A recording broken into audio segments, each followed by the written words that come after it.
നമസ്കാരം.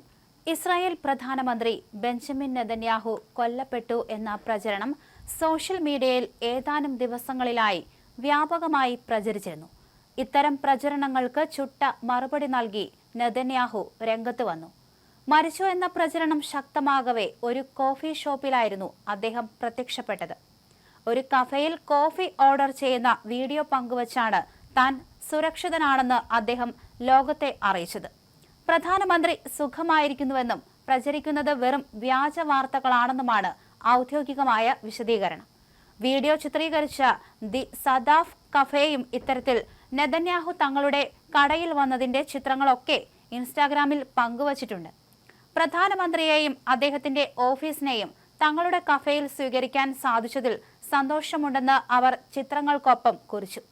നേരത്തെ കെട്ടിടാവശിഷ്ടങ്ങൾക്കിടയിൽ നിന്ന് ഇസ്രായേൽ പ്രധാനമന്ത്രി ബെഞ്ചമിൻ നെതന്യാഹുവിനെ സൈനികർ ചേർന്ന് പുറത്തെടുക്കുന്ന ഒരു ചിത്രം സമൂഹ മാധ്യമങ്ങളിൽ വ്യാപകമായി പ്രചരിച്ചിരുന്നു. ഇറാനിയൻ മിസൈൽ ആക്രമണത്തിൽ നെതന്യാഹുവും മൊസാദ് മേധാവിയും കൊല്ലപ്പെട്ടതായി ഇസ്രായേൽ മാധ്യമങ്ങൾ സ്ഥിരീകരിച്ചതായി ഇറാനിയൻ മാധ്യമങ്ങൾ റിപ്പോർട്ട് ചെയ്തു. എന്തായാലും വലിയ രീതിയിലുള്ള വ്യാജ പ്രചരണമാണ് ഇതിലൂടെ പൊളിഞ്ഞടങ്ങിയിരിക്കുന്നത്.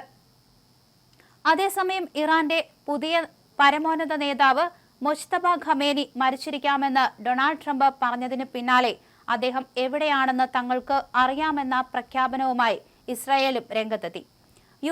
ഇസ്രായേൽ ആക്രമണങ്ങളിൽ മുജ്തബ ഖമേനിക്ക് ഗുരുതരമായി പരിക്കേറ്റു എന്ന വാർത്ത ഇറാനിലെ ഔദ്യോഗിക മാധ്യമങ്ങൾ തന്നെ സ്ഥിരീകരിച്ചിരുന്നു. യുദ്ധം ആരംഭിച്ചതിനു ശേഷം അദ്ദേഹത്തെ കാണാനായിട്ടില്ല. വളരെ ഗുരുതരാവസ്ഥയിൽ ചികിത്സയിൽ കഴിയുകയാണ് മുജ്തബ ഖമേനി. ആയത്തുള്ള അലി ഖമേനിക്കൊപ്പം തന്നെ ഗുരുതരമായി പരിക്കേൽക്കുകയായിരുന്നു മുജ്തബ ഖമേനിക്കും. എന്നാൽ ഇറാൻ ഇതുവരെ ഇക്കാര്യം തുറന്നു പറഞ്ഞിട്ടില്ല. എന്തായാലും വളരെ ഗുരുതരാവസ്ഥയിൽ തന്നെ തുടരുകയാണെന്നാണ് പുറത്തുവരുന്ന വിവരങ്ങളിൽ പറയുന്നത്. അതേസമയം ഇറാന്റെ സാമ്പത്തിക നട്ടെല്ലും എണ്ണ കയറ്റുമതിയുടെ പ്രധാന കേന്ദ്രവുമായ ഖാർഗ് ദ്വീപ് പിടിച്ചെടുക്കുന്നതിനെ കുറിച്ച് അമേരിക്കൻ പ്രസിഡന്റ് ഡൊണാൾഡ് ട്രംപ് ആലോചിക്കുന്നതായി റിപ്പോർട്ടുകൾ. പേർഷ്യൻ ഗൾഫിൽ എണ്ണക്കപ്പലുകൾ ഇനിയും കുടുങ്ങിക്കിടക്കുകയാണെങ്കിൽ ദ്വീപിന്റെ നിയന്ത്രണം ഏറ്റെടുക്കാൻ കരസേനയെ ഇറക്കേണ്ടി വരുമെന്ന് അമേരിക്കൻ ഉദ്യോഗസ്ഥരെ ഉദ്ധരിച്ച് ആക്സിയോസ് റിപ്പോർട്ട് ചെയ്യുന്നു.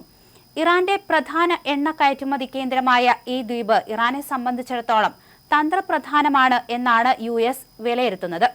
കഴിഞ്ഞ ദിവസങ്ങളിൽ ഖാർഗ് ദ്വീപിലെ സൈനിക കേന്ദ്രങ്ങൾക്കു നേരെ ശക്തമായ ആക്രമണം നടത്തിയിരുന്നുവെങ്കിലും എണ്ണ ശുദ്ധീകരണശാലകളെ തൽക്കാലം ഒഴിവാക്കിയിരുന്നു. എന്നാൽ ഇറാന്റെ എണ്ണ വരുമാനം പൂർണ്ണമായും ഇല്ലാതാക്കാൻ ലക്ഷ്യമിട്ട് വരും ദിവസങ്ങളിൽ കൂടുതൽ ആക്രമണങ്ങൾ ഉണ്ടാകുമെന്ന് ട്രംപ് മുന്നറിയിപ്പ് നൽകി. തങ്ങളുടെ പ്രധാന വരുമാന മാർഗം തടസ്സപ്പെട്ടാൽ ശക്തമായി പ്രതികരിക്കുമെന്ന് ഇറാനും പ്രഖ്യാപിച്ചിട്ടുണ്ട്. അതേസമയം ഇറാനുമായുള്ള യുദ്ധം അവസാനിപ്പിക്കുന്നതിനുള്ള കരാറിന് താൻ തയ്യാറല്ലെന്ന് പ്രസിഡന്റ് ഡൊണാൾഡ് ട്രംപ് പറഞ്ഞു. ഇറാൻ ചർച്ചയ്ക്ക് തയ്യാറാണെന്ന് അദ്ദേഹം അവകാശപ്പെട്ടു. എന്നാൽ കൂടുതൽ മികച്ച കരാർ വ്യവസ്ഥകൾ നേടിയെടുക്കുന്നതിനായി യുദ്ധം തുടരുമെന്നാണ് ട്രംപ് പറഞ്ഞിരിക്കുന്നത്.